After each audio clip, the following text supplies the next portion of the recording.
All right. As with everyone, there's a lot of discussion regarding the woman that was assaulted with the brick. And people are saying, well, just when I was coming to her defense, I saw that she slapped some men. And when you act that way, you don't, you just basically saying that she deserved, she got what she deserved, which is, some bullshit. Y'all know I talk about bad behavior. I don't care who it's coming from. So let's go with the fact that even if she was rude when she turned him down. Now, as a man, he could have slapped her. He could have did whatever, which would have still been wrong. But you tell me with a straight face that if we're going to go with that she was rude and was cussing, that deserved him picking up a brick and knocking her in the head with it that could have killed her? Are y'all trying to tell me that with a straight face? Additionally, many of y'all are saying, well, she slapped men and there are videos her twerking and slapping or whatever.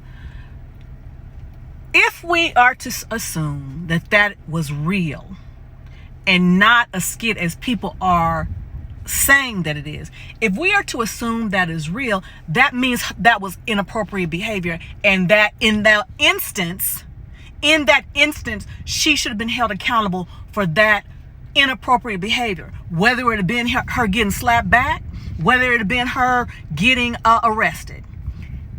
In that instance, in that moment, okay? But everybody else, surely the man who hit her with a brick couldn't have known that she did that. Couldn't have known that. All right? So with that stated, shout out to Law and Order. It is very similar to a person who's accused of offing someone. Okay? And they later find out that the person they offed was a serial eliminator.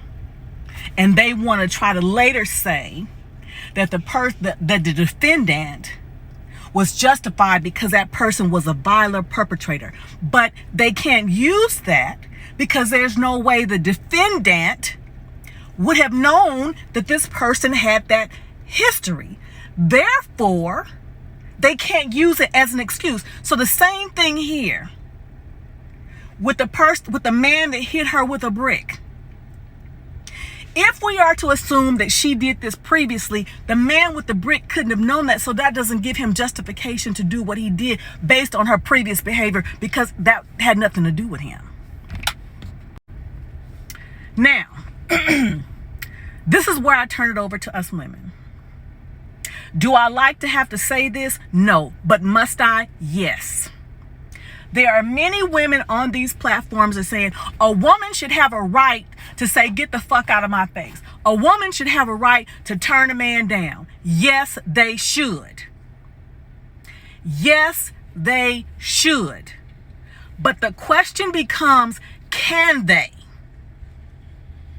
And the answer is, it depends. The answer is, it depends. It depends on where you are. It depends on who you're talking to. Because what? You don't know who you're talking to. Okay? It depends. So again, like I've said before, you've got to know your audience. And because more often than not, you don't, be gracious. Live to fight another day. Because women, we're saying, we should be able to do this, and it's not right. No, it's not right. But live to be able to fight another day. Live to not have your brains nearly knocked out. Okay? And you can say, well, you older women are always telling us to walk away. Yes, damn it. So you can live to fight another day. What should happen is a lot of times different than what does happen. My auntie, I'm waiting for her in the store. She's 80 years old. She says she looks back on some of the stuff she did and some of the interactions with men. And she says she's grateful because she could have been knocked the fuck out. Okay? Again, in our youth, in our inexperience, we think we can do and say what we want. And you can. But understand there are consequences for that. And let's check it out. I'm going to go one more step further. I don't give a damn. Y'all going to be mad, but y'all need to hear this. When we women go out, or we are out on these internets, please understand, when you put certain things out, like your ass, for instance, and your titties, do not be surprised if that is the energy you get. Does that mean it's right? No, it doesn't. Okay? It is just like a woman in these, shout out to Law and Order again, who may be a victim of an SA. And they'll say, well, how was she dressing? How was she acting? Should it matter? No. It should not matter. But oftentimes, does it? Yes. It does. It does. And shout out to Illa. There's a difference between being a woman and acting like a lady. There is a difference. And you say, well, if she's not acting like a lady, does that mean it warrants her attack? No, it doesn't. But I will tell you this. If you act like a lady, it lessens your chances of being treated like a trollop, being treated like a tramp, being treated like a 304. And y'all can say, well, TJ, well, hell, you're going to say that because you 56. You don't know what it's like. You know what? I wasn't born 56. And y'all need to know I was fine.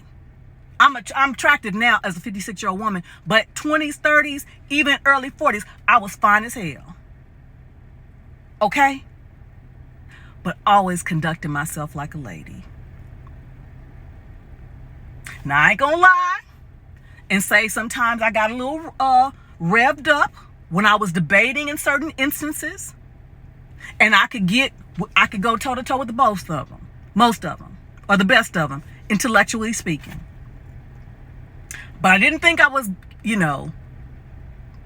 big enough to fight a man. And if I did, like my aunt, I'm glad that I lived to see another day because I could have got my ass knocked the fuck out. And I wouldn't be here to enjoy the things I'm enjoying as 56. So, again, my heart goes out to that woman. But I'm going to ask you, Ro, because I went to your page. Again, it does not justify anything. But when you put out what you put out, we cannot be surprised with what kind of attention it brings. We can't. We have to leave something to the imagination. Because if not, that's how we're going to be approached. Y'all be mad with me. I don't give a shit. Because I know what I'm saying is right. And when you think about it, you know it too. Take that with you.